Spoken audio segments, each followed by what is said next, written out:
الشيطان الرجيم بسم الله الرحمن الرحيم والسماء بنيناها اسمان منګه جوړ کړی دی بأيدن پخپل دست قدرت سرا وإنا لموسعون سمرخ کل جوړون کیو والارض فرشناها ازمکه منګه غوړولې ده فنعم الماهدون سنګه کل غوړون کیو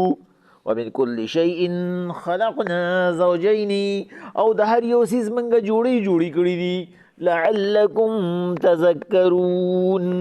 شتاسو دی نصیحت والے ففروا الى الله طرف تمنډ وخه انی لکم منه نذیر مبین زستاسو د فارد الله د طرف نخکار يرون کیما ولا تجعلوا مع الله الها آخر مجوړوي الله سره شریک انی لکم منه نذیر مبین زد الله د طرف نه يرون کیما كذلك ما آت الذين من قبلهم من رسول دغه رنګ خبرې راوړې وي مخکې پیغمبرانو الا قالوا ساحر او مجنون مگر هغې ته ویلی شوي جادوګر او لیونی اتواصوا به د منافقانو او د کافرانو یو بل ته وصیت کړی دی په دې خبره بل هم قوم طاعون بلکې دا سرکش قوم دی فتولى عنهم حضور ځان په ناغرضه کا فما انت بملوم ته په دې ملامت نه وذکر نصیحت وتکوا فإن الذکر تنفع المؤمنین ذکر چې نصیحت فایده ورکوي مؤمنانو ته وما خلقت الجن والانس الا ليعبدون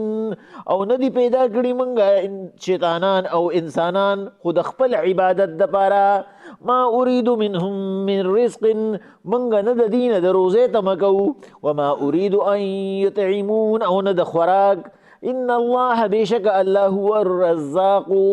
اغه ډیر رزق ورکوونکی دی ذل قوت ډیر طاقت والا دی المتین او ډیر محکم دی فان للذین ظلموا ذنوبا مثل ذنوب اصحابهم پس هغه کسان چې زیاتی کوونکی دي داغي د پاره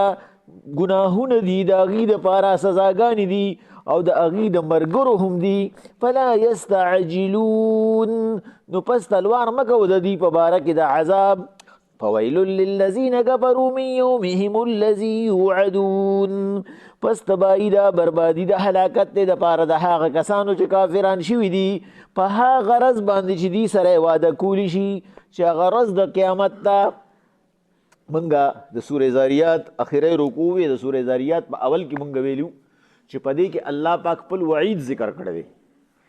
الله پاک د هغه خلکو په باره کې خبره کړې ده کوم خلک چې هغوی په خپل خیال کې د الله پاک ذات چیلنج کوي ځکه چیلنج کول دې ته وایي چې ته یې نه منې د یو بنده ته نه منې نو مقصد دا دی ته مقابلې ته روځي الله پاک وایي پیغمبر علیهم السلام دغه بې عقلو او شنو خرو ته اول نه دا خبره وکړه چې اسمان ته وګورې د خپل سر د پاسه والسماء بنیناها بأید وانا لموسعون دا اسمان موږ په خپل داسې قدرت باندې پیدا کړی دی او وګوره څومره ښکلی مو پیدا کړی څنګه ښکلی مو جوړ کړی دی چې ته درس پکې ویني الله پاک په سورې ملک کې چې کوم دینه موږ ته براشي الله پاک وایي وګوره فهل من فطور چې ته نقصان پکې مومي ینقلب قرتین بار بار ورته وګوره نو ستا دا نظر چې دی هاسې او وحسیر تا ته بس ذلیله او ستړی ستومان راشي خو د الله په کائنات کې به ته نقصان ونه مومي نو ای انسانه چې ته د الله په ذات کې خبرې کې ته د الله کائناتو کې خبرې کې د الله په صفاتو کې خبرې کې الله له نازولي ذموار جوړې نو وګوره د اسمان ته لږ وګوره ته چې یو لنټر اړې نو هغه یو لنټر کې د څومره ستنې ودرولي پکې دننه ګرځېدی شي او په هغې کې در باندې هغه راوغورځېږي دا ستا عقل دی او دغه ستا قدرت دی او تم را پاسې نو د الله په ذات کې خبرې کې والارض فرشناها فنعم الماهدون ځمکې ته وګوره څنګه ښکلې مو غوړولې ده څنګه ښکلې غوړونکي یو موږ د ځمکې ته چې یو شیز وغواړې د هغې نه یو فایده اخیستی شي او موږ ځمکه غوړولې ده صرف دا مو یو هیله جوړه کړې ده په دې ځمکه کې ستا دپاره څومره فایدې ایښي دي ومن کل شیء خلقنا زوجین د هر یو سیز موږ جوړه کړې صرف د الله جوړه نشته الله یکتار الله ته جوړې ضرورت نشته دا الله پاک د خپل ذات د خپل قدرت هغه بل ثبوت پیش کوي انسان ته وګوره کنه ستا په دې دنیا کې کم یو څیز داسې چې بغیر جوړی دی د هر یو څیز دپاره د جوړۍ ضرورت دی نیمګړی دی بغیر د جوړۍ نه صرف د الله ذات دی چې هغه ته د جوړۍ ضرورت نشته هغه خالق دی هغه کریټر دی وګوره ورته لعلکم تذکرون که لږ نصیحت دې واغستو نو ففروا الی الله بیا چې تېښته کې ځای د پناه لټې نو الله سره ولټوه ته چې الله له پناه لټې ته چې الله سره الله طرف ته منډه وخې ته به بچي ځکه چې الله ته څوک ځي نو په هغه باندې ګزار نه کېږي د هغې نه علاوه هر څوک به ګزار خوري الله پاک وایي انی لکم منه نذیر مبین حضور ته ورته وایي زه ستاسو دپاره ښکاره یېروونکی یم زما کار څه دی صرف نصیحت کول دي ولا تجعلوا مع الله الها آخر الله سره شریک مه جوړوه الله له نازولي مه ګوره انی لکم منه نذیر مبین زه ستا دپاره ښکاره یېروونکی یم کذلک ما آتی الذین من قبلهم دغه رنګې راتله کړو په خبرو سره مخکنو انبیاو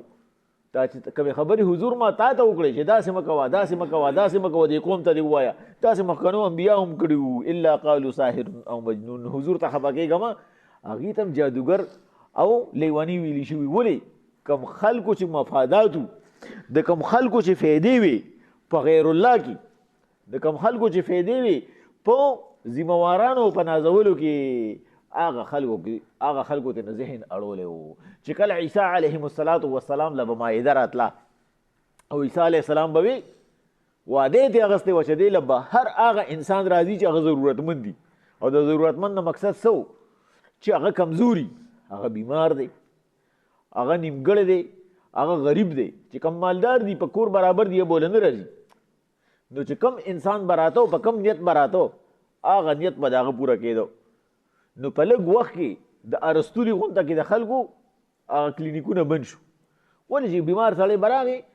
او یو هفته به موړو یو هفته به یې وخوړو هفته کې به یو پیر راته بلې هفتې پورې به موړ وي د ګل پرز به راتله او ابوبکر جساس رحمه الله په احکام القرآن کې لیکي او تر بل ګله پورې به سړی موړ ګرځېدو بل چې څه قسمه بیماري به وه بیماري به یې لړه نو خلکو د خانانو د نوابانو او د غټو خلکو کار روزګار پرېښود هغوی موږ د خېټې دپاره روزګار کوو د خېټې کار عیسی علیه السلام روان کوو موږ هسې که ورور خپل کارونه کوي او هغوی کوم ځای د کارونو عادت د ډاکټرانو او د حکیمانو دکانونه بند شو بای پس عیسی علیه السلام سره چې یو نوړی والی او خلک چې کوم دی نو دړادر هغه دین ته اسلام ته چې کوم دی نو د عیسی علیه السلام هغه راتلل شروع شو نو هغوی بادشاه ته شکایت وکړو هغه خلکو هغه خبره راته کومه چې کم خلکو پکې مفاداتو او کم خلک مخالفت کوي د الله د ذات او د الله د یووالي ورسره نازولي څوک جوړوي چې د کمو خلکو مفاداتو چې د هغوی ضرورتونه و کارونو ته د هغوی ضرورتونه و خانې ته نوابې ته او د هغوی ضرورتونه و د خلکو نه والو ته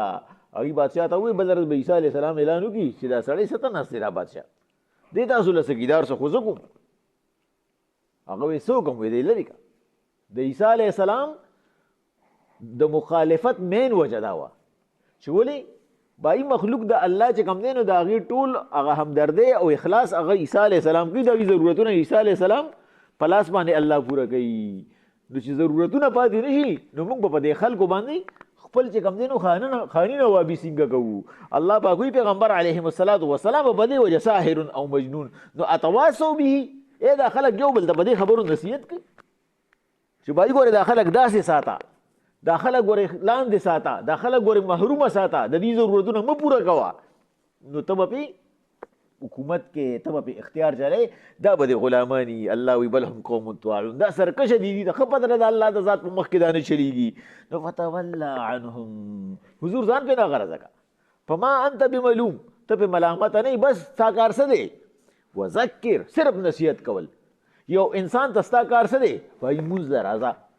دا ستا دپاره ضروري نه وي چې د غوږ نه ونیسې ورته کنځلو کې ورللته ورکړي هلکه راځه نه خپل اولاد ته کولی شي د خپل اولاد په باره کې پیغمبر صلی الله علیه وسلم وایي د خپل اولاد ته راعي او ستا نه به تپوس کېږي د هغوی به په زوره راولي پردي سړي ته صرف دعوت ورکوه راغې او مونځ یې وکړو نو خو د هغه د مونځ دومره ستا ثواب وشو او که رانغې ستا د دعوت ثواب وشو او هغه دعوت قبول نه کړو دا عذاب ډبل شو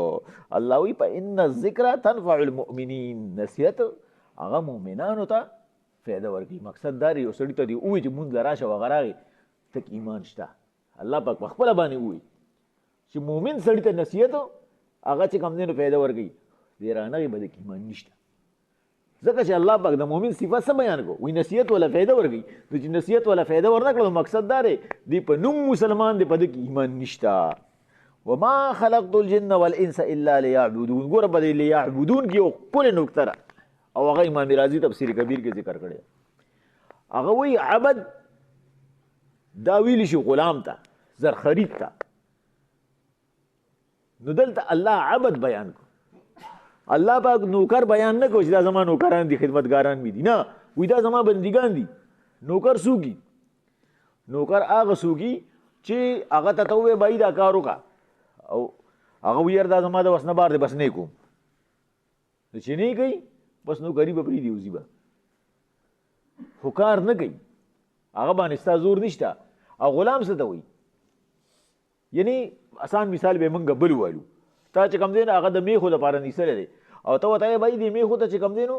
دا میخې اوبه کا دې ته ځای جارو کا دا وکړه دا وکړه دا وکړه بیا ورته بھائی ورشه د بازار نه ماله روټۍ راوړه او وینه بھائی زه د میخو نه وکړم بازار د روټۍ ستا خپل کار دی نو په هغه باندې بیا ستا نور حق نشته بس ریشه خو تا د میخو نه وکړ کړی دی به روټۍ نه روړي او عبد غلام دی غلام ستا زر خرید دی چې ته پې هر څه کوې نو پې کوه الله وایي دا پیریان او بنیان دا زما غلامان دي دي ته چې زوام هغه به کوي او دي چې هغه ونه کړي د هغې به ورسره حساب کتاب کوم دا نه چې بھائی خدای پاکه مونځ مې دله وکړو که نه روژه نه شم نیسلی خدای پاکه فرض مې وکړو سنت نه شم کولی نه الله وایي لیعبدون دي ما د خپل عبادت دپاره پیدا کړي دي به زما هره خبره منو عن مني ما اريد منهم من رزق زه د دې نه د رزق هیڅ قسم حاجت نه لرم وما اريد ان يطعمون او نه زما دې ته ضرورت شته چې دې ماله خوراک راکړي بلکې دا ټول کارونه وله زه کوم ان الله هو الرزاق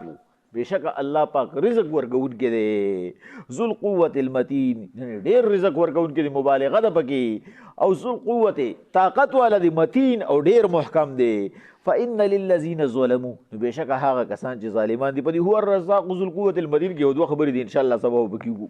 فإن للذین ظلموا بېشکه هغه کسان چې ظالمان دي څنګه ظالمان دي چې هغوی په خپله باندې هم نافرماني کوي او بل هم نافرمانۍ طرف ته رابلي په خپله هم ګناه کوي زیات ګنهګار هغه دی چې په خپله ګناه کوي بل ته هم وایي ګناه وکړه الله پاک وایي ذنوب مثل ذنوب اصحابهم د ده ګناه به د ده دغه ملګري د ګناه مري د په خپله هم ګناه وکړو بل هم ځان سره په ګناه باندې ولګو نو د ډبل ګناه وکړو د بل هغه سنګل ګناه دی نه الله وایي ذنوب مثل ذنوب اصحابهم د ده ګناه به د هغه بل ملګري مري د ده به ډبل عذاب کیږي نو فلا یستعجلون حضور تلوار به مه کوه پرېږده چې ګناهونه کوي او ځان له چې کوم دی نو د ګناهونو هغه طرف درنه وي فویل للذین کفروا هلاکت دی دپاره د هغه کسانو چې کافران شوي دي من یومهم الذي د هغه ورځې نه یوعدون چې ورسره یې واده کېږي او د واده هغه ورځ د انصاف ورځ ده چې الله پاک وایي فاما من ثقلت موازینه فهو فی عیشة راضیه د چا چې د اعمالو نیکو تیل دروند شو خوشحاله به وي واما من خفت موازینه فامه هاویه او د چا چې د نیکو اعمالو طول سپک شو نو هغه به په هاویه کنده کړي نو الله وایي من یومهم الذي یوعدون د هغه ورځې دی پرېږده چې دوی سره یې واده کېږي دوی به هسې عذاب خوري چې دا عذاب ځان له ښه سیوا کېږي بسم الله الرحمن الرحیم